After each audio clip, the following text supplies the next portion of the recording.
Hello, everyone. 2020 has been a difficult year.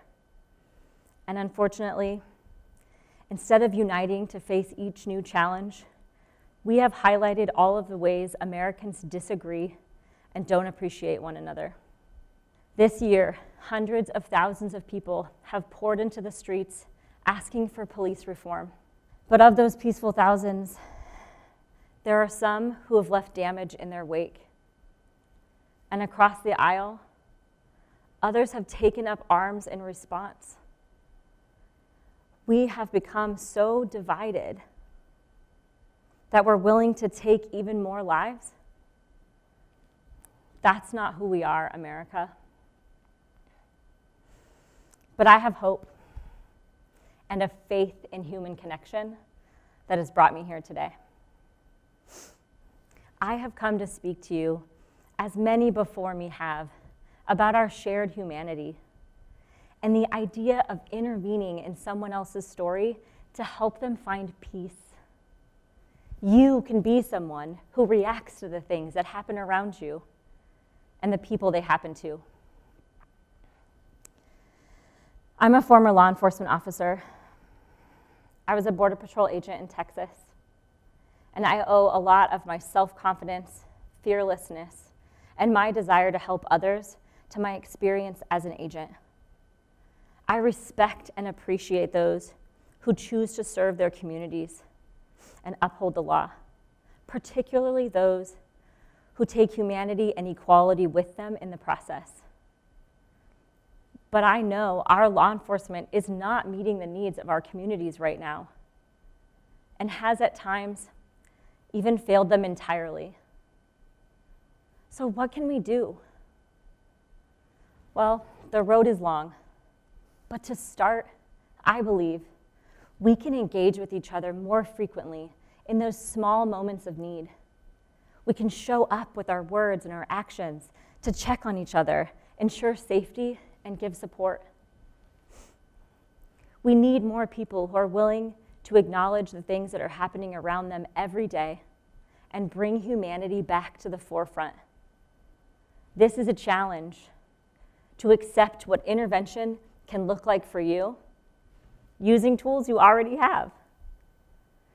So to help you with that, I've brought with me some tangible metaphysical tools to share with you all. But before I do, I want to acknowledge that the people of this great city have a collective trauma associated with bystander intervention. The double murder of 2 men and serious injury of a third, who stood up to interrupt hate speech in 2017, sparked outrage and fear. This shared trauma might make intervention more difficult for Portlanders. And as I share my stories today, I honor this loss. So, let me tell you a story of my own. I have 2 dogs. On one of our evening walks not too long ago, we heard a man yelling in anger at another man. It was near a houseless encampment, so I said to the puppies, "Let's walk over and see if we can help." Upon approaching, there was a man standing there holding a piece of metal piping and shouting, "That guy stole my stuff. He stole my stuff." The other man was actually walking away at this point. He appeared upset but was no longer engaging. My assumption was this man with the pipe was willing to pursue him in order to continue the conversation. I said, "That sucks. I'm really sorry your stuff was stolen." He said, "That guy stole my stuff. He stole my stuff and he threw it away." I said, "I believe you, and I'm really sorry that happened to you." He continued to yell at his assailant and shook the pipe in the air. I said, "Look, I'm worried that the cops might have been called because you were standing here yelling at each other, and they're going to show up and see you holding this pipe. I'm worried that they could see it as a weapon and arrest you. I don't want that to happen. I don't want anyone to get hurt." He looked me straight in the eyes and said, That guy stole my stuff. And then he dropped the pipe. I asked if we could help any further, but he declined, already halfway across the street, walking in the other direction. The puppies and I returned home. It's possible that my intervention prevented the violence that could have occurred between these two men. Or maybe it prevented the arrest of one person who was just having a really bad day. And at the very least, it did show one person that someone was willing to listen. And you know what? There are others having even more important dialogues right now. At one of the Black Lives Matter protests I attended, as a small group of people began to vandalize City Hall, one young black man said, "That's not why we're here tonight." A passionate conversation between several protesters took place about the inefficiencies of direct action. The same young man said, "If we want to defund the police, we have to begin to police ourselves better." Intervening and engaging in nonviolent dialogue such as this creates a space for others to do the same. The exchange of ideas allows for understanding and opens the door for actual change. I'm a member of the Portland Peace Team. This is a group of volunteers who hold a peacekeeping presence grounded in nonviolence at protests, marches, rallies in our city. My academy training and law enforcement experience taught me to never hesitate in responding to a call for help. And like the Portland Peace Team, it gave me the opportunity to regularly engage with my community. In order to do my job in the patrol, I was taught to use the tools on my belt to assist me with my work. The Portland Peace Team gave me the opportunity to use my heart and my mind as my primary resources. And those are some of the tools I'd like to share with you today. So, let's take a moment to visualize. You have just decided to insert yourself into someone else's experience to provide assistance. So, reach behind you and grab your toolbox. Do you have yours in front of you now? Let's open it up. What do you think? This woman just gave me an invisible empty box. Okay, your box is invisible, but it's not empty. In fact, it's full of brightly colored, sturdy, and useful tools. So I'm gonna put mine over here. So before we go through these tools, don't try to memorize each one as we go, but think of this as a journey through your senses with your heart and your mind as your guide. So, what do we have here? It starts with breath.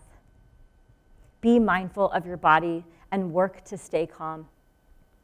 This is the most important tool you have when responding to any sort of stressful or urgent event. Honor your adrenaline, but don't let it control you. And then, it's your sight. Pay attention to the facts you see. Who's involved? What's their body language? Is the situation safe?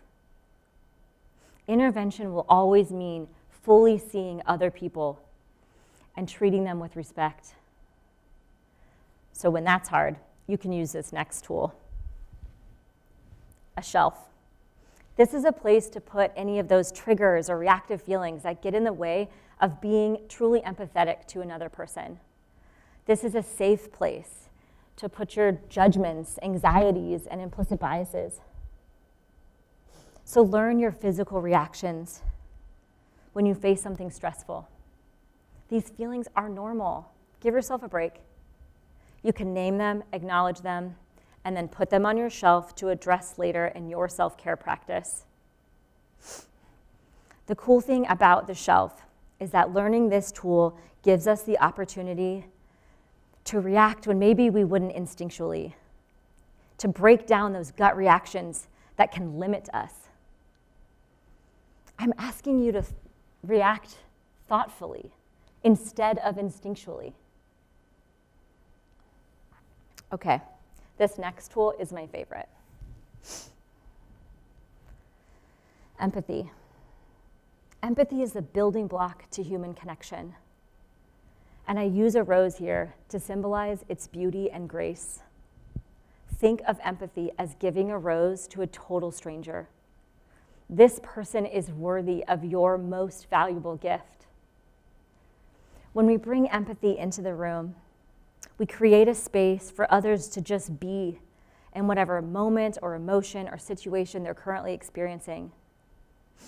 And you can practice empathy every day, in those tiny gut reactions when you read a news headline or in conversations with your best friend. We can become experts in seeing humanity in all people.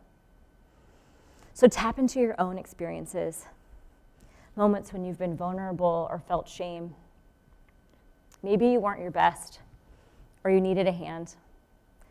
Treat others the same way that you needed in those moments. We can only get better at this. Okay, what else is in here? Silence. Listen. Don't talk. Really listen to what is actually happening, not what you think is happening. Listen so that you can respond with authentic compassion, even if you disagree with what is being said. There are many times when intervention will not require any words from you. It will just require that you stand up and interrupt the flow of what's happening. The number one thing that's been asked of me in moments of intervention is to listen to someone who has something to say and no one to say it to. This next tool makes everything easier. The letter C. C is all the words that matter most for you to be completely present. Compassion, calm, centered, caring, curiosity. There are a surprising number of peaceful words that start with the letter C. This is a commitment. Be courageous. And next, I give you a pocket mirror. This is a tool to use when and if you speak. This is for validation. Give truth to someone else's experience rather than isolation. Use your mirror neurons to reflect back to them that you see them, believe them, and they are valuable. And finally, I threw in some hand sanitizer since you're carrying it around anyway these days due to COVID-19. Let it remind you, as a rule, we don't touch someone who's escalated. It can trigger them, at least not without their permission. You are showing up with your head and your heart as your primary tactical hardware. If you must use your body, do so with the intention to prevent violence. And know your limits. Put your safety first. When you intervene, I can't guarantee that everything will go smoothly or that you will change the greater narrative. But this is about paradigm building. Building a society where compassion and empathy define how we react and how we treat each other. I don't know what sorts of intervention opportunities lay ahead for you. Maybe you'll get a goat unstuck from a fence. Or maybe you'll push someone in a wheelchair through an uphill crosswalk. Maybe it's a conversation about why Black lives matter. Maybe it's helping an intoxicated person who's sleeping on the sidewalk. Or staying with the driver of a car accident who's upset and not thinking clearly. And maybe it's using your privilege to stand in front of a counter-protester who's shouting, "She has a bomb," at a woman wearing a headscarf. These are some of my experiences. I encourage you to add tools to your box whenever you can, in the form of training, education, and practice. In order to do this work, we have to exercise these tools and break down our current gut reactions that tell us not to get involved.